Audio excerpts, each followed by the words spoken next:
sur Espagnol tout simplement. Je m'appelle Miren Chou, je suis professeure agrégée d'espagnol et j'ai créé le site leblogdespagnol.com pour t'aider à progresser facilement en espagnol.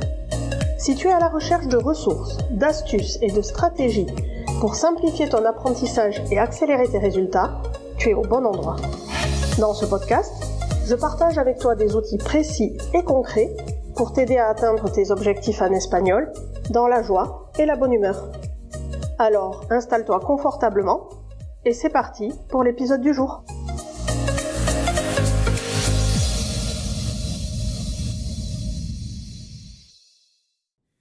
Hola, hola, je te souhaite la bienvenue dans ce nouvel épisode du podcast Espagnol tout simplement. Aujourd'hui, on s'attaque à un sujet qui fait frissonner plus d'un apprenant, alors attends une minute avant de t'enfuir à toutes jambes. On va parler des subordonnés en espagnol. J'ai bien conscience que rien que le mot qui renvoie à un jargon grammatical que souvent on a l'impression de ne pas trop maîtriser peut faire peur. Je suis d'accord. Et pourtant, tu vas voir qu'avec les bonnes explications, tout ça devient beaucoup plus simple et peut même devenir amusant. Alors, commençons par voir pourquoi les subordonnés font si peur. Souvent, quand on entend le mot subordonné, on pense directement à des trucs hyper scolaires, des schémas grammaticaux bien compliqués et à des souvenirs de collège souvent pas très glorieux. Mais en réalité, les subordonnés sont partout, que ce soit en français ou en espagnol. Je dirais même mieux, tu ne peux pas construire une phrase un peu riche sans subordonner. Par exemple, dans l'épisode que tu écoutes, devine quoi? Dans cette phrase, il y a déjà une subordonnée. Que tu écoutes, c'est une subordonnée. On les utilise tous les jours sans forcément savoir les nommer. Et pourtant, elles sont essentielles pour parler espagnol ou français ou n'importe quelle langue avec fluidité. Dans cet épisode de podcast, je vais donc t'aider à apprendre à repérer les subordonnés, à comprendre leur rôle et à surtout ne plus te laisser intimider par elles. Promis, ce sera simple, clair et avec une bonne dose de bonne humeur. Alors, c'est parti ?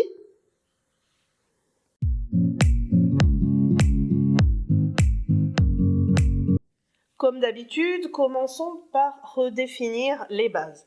Une subordonnée, c'est quoi au juste ? Une subordonnée, c'est une partie de phrase, une sorte de mini-phrase qui dépend d'une autre. Elle ne peut pas exister toute seule et elle a besoin d'une principale, c'est-à-dire d'une autre partie de phrase dont elle dépend, pour avoir du sens. En espagnol, elle commence souvent par un mot comme que, si, cuando, por qué. Par exemple, quiero que vengas. Que vengas tout seul ne veut rien dire. C'est donc une subordonnée. D'accord, tu vas me dire, mais pourquoi est-ce important de savoir si je manipule une subordonnée, une principale ou encore autre chose ? Eh bien, parce que c'est souvent dans ces subordonnées qu'apparaît le subjonctif. Et pour mieux parler espagnol, savoir les repérer est un vrai plus. Attention, ne me fais pas dire ce que je n'ai pas dit, ce n'est pas parce qu'on a une subordonnée qu'on a systématiquement le subjonctif. Mais on en reparle un petit peu plus tard.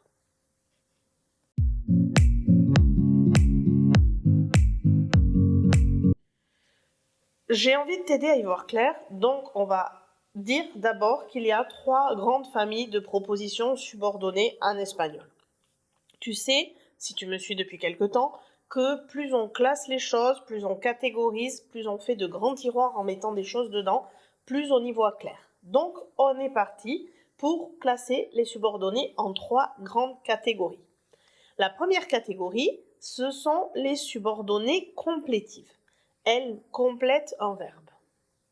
Elles commencent souvent par que et permettent de dire ce que l'on pense, ce que l'on ressent ou ce que l'on souhaite. Par exemple, creo que es importante. Je pense que c'est important. Ou quiero que vengas. Je veux que tu viennes. Si on revient à notre idée de subordonner dans laquelle il faut choisir un mode entre l'indicatif et le subjonctif, tu as probablement remarqué que dans les deux exemples que je viens de te donner, la subordonnée du premier est à l'indicatif, alors que la subordonnée du deuxième est au subjonctif. Quand le verbe principal, donc le verbe principal, c'est le verbe de la principale et pas le verbe de la subordonnée. Quand ce verbe principal exprime un doute, une volonté, une émotion, une sensation, la subordonnée est généralement au subjonctif. Par contre, quand le verbe principal, le verbe de la principale, exprime une affirmation, une croyance, une certitude, alors le verbe de la subordonnée est généralement à l'indicatif. Si tu veux en savoir plus sur le subjonctif, comment il se construit et surtout comment l'employer, je te mets dans les notes de cet épisode un lien vers un article du blog très complet qui s'appelle Le subjonctif en espagnol, quand et comment l'utiliser.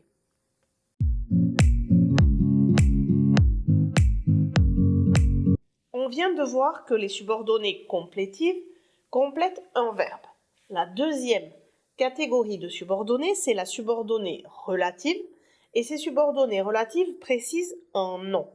Elles décrivent ou précisent un nom déjà mentionné. On les introduit avec que, quien, el que, la que.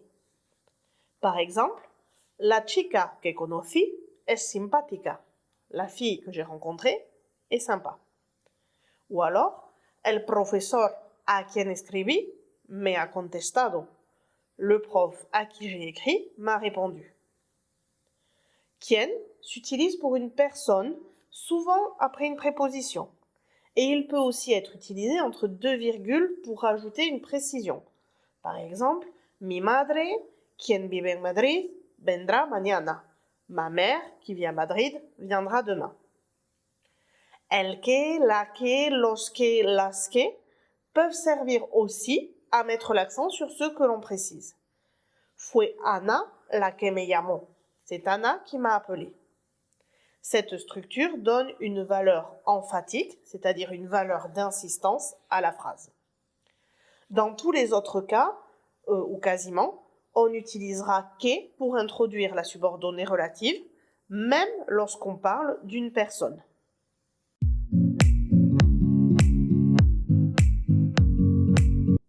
Allez, on passe à la dernière grande catégorie de subordonnées. Il s'agit des subordonnées circonstancielles et elles servent à donner un contexte.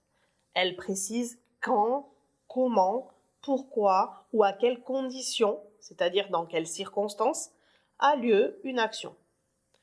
Elles commencent par cuando, porque, aunque, si, como, para que et plein d'autres possibilités encore. Je te donne quelques exemples. Lo haré cuando llegue Juan. Je le ferai lorsque Juan arrivera. Dans cet exemple, tu peux voir que le mode et le temps utilisé dans la subordonnée n'est pas du tout le même en français et en espagnol. Salgo temprano para que no llegues tarde. Je pars tôt pour que tu n'arrives pas en retard. C'est la catégorie de subordonnées la plus riche et la plus piégeuse et elle implique bien souvent de choisir entre subjonctif et indicatif. Je ne vais pas aujourd'hui te faire catégorie par catégorie et subordonnée par subordonnée la liste de tous les pièges. Ça n'aurait aucun sens et tu ne retiendrais rien. Mon but avec cet épisode, c'est que tu démystifies cette histoire de subordonnée, que tu te familiarises avec, que tu comprennes grosso modo quand utiliser le subjonctif et quand utiliser l'indicatif, et que tu puisses ensuite, une fois que tu te seras vraiment familiarisé avec ces subordonnées, de plus en plus progressivement, voir quel temps et quel mode on utilise. Pour l'instant, mon but, c'est de repérer les subordonnées et de t'aider à le faire. Alors, pose-toi ces 3 questions si tu veux bien t'en sortir. Est-ce que dans ma phrase, il y a un mot comme que, si, cuando, porque, quien, la que? Deuxième question, est-ce qu'on peut couper la phrase à cet endroit? Troisième question, y a-t-il un verbe conjugué juste après? Si tu réponds oui à toutes les questions, alors bingo, tu as sûrement une proposition subordonnée.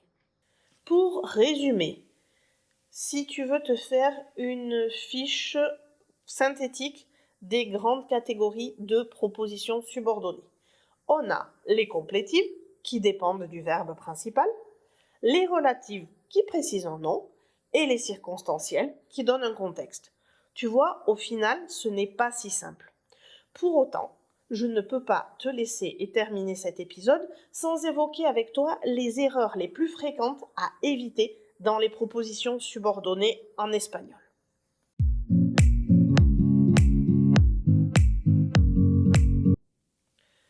Les erreurs que font fréquemment les francophones sont les suivantes. D'abord, penser que « que » est toujours un pronom relatif. Non, ce n'est pas le cas. Ensuite, l'erreur classique, c'est d'oublier le subjonctif après certaines subordonnées. Je pense notamment aux subordonnées de temps au futur et à plein d'autres. Je te réinvite à aller voir mon article détaillé sur le subjonctif, mais n'oublie pas d'utiliser ce mode quand c'est nécessaire en espagnol et surtout, n'essaie pas de calquer les usages français sur les usages espagnols ou inversement. Une autre erreur fréquente, c'est l'erreur contraire. Mettre systématiquement du subjonctif après le que. Le mot que n'est jamais une raison suffisante en soi pour mettre du subjonctif. Il y a plein de fois où que implique de l'indicatif ensuite. Donc ne tombe pas dans les pièges et va vite voir les usages du subjonctif pour apprendre progressivement à bien choisir le mode que tu vas utiliser. Une dernière erreur classique et facilement évitable, c'est d'oublier la préposition devant quien ou el que. Rappelle-toi, quand on parle d'une personne, quand on veut traduire le pronom qui le qui français, eh bien, on va le traduire le plus régulièrement possible par que. Quien ou el que viennent généralement, ou très souvent en tout cas, après une préposition. Mon conseil pour progresser, eh bien, il est simple et quasiment toujours le même. Lis et écoute un maximum de contenu en espagnol. Plus tu entendras de propositions subordonnées en espagnol en contexte, plus ton cerveau s'y habituera et ça deviendra complètement naturel pour toi.